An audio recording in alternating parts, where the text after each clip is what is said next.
حضرت ابو سعید اور حضرت ابو ہریرہ رضی اللہ تعالیٰ عنہ سے روایت ہے کہ رسول اللہ صلی اللہ علیہ وسلم نے فرمایا،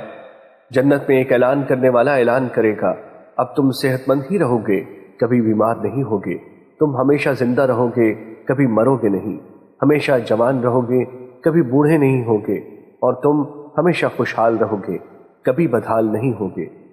مشکوٰۃ المصابیح حدیث نمبر 5622۔ حضرت ابو سعید اور حضرت ابو ہریرہ رضی اللہ تعالیٰ عنہ سے روایت ہے کہ رسول اللہ صلی اللہ علیہ وسلم نے فرمایا،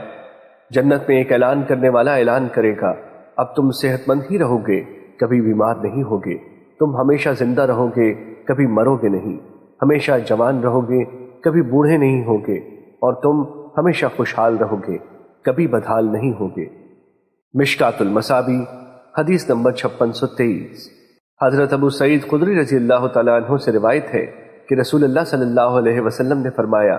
جنت والے اپنے اوپر بالا خانوں کے مکینوں کو اس طرح دیکھیں گے جس طرح تم مشرق یا مغرب کے افق میں چمکتے ہوئے ڈوبتے ستارے کو دیکھتے ہو، اور یہ تمہارے باہم مراتب میں فرق کی وجہ سے ہوگا۔ انہوں نے عرض کیا، اللہ کے رسول، یہ انبیاء کی منزلیں ہوں گی جہاں ان کے علاوہ کوئی اور نہیں پہنچ سکے گا؟ آپ نے فرمایا، نہیں، بلکہ اس ذات کی قسم جس کے ہاتھ میں میری جان ہے، وہ لوگ جو اللہ پر ایمان لائے اور انہوں نے رسولوں کی تصدیق کی۔ مشکوٰۃ المصابیح حدیث نمبر 5624۔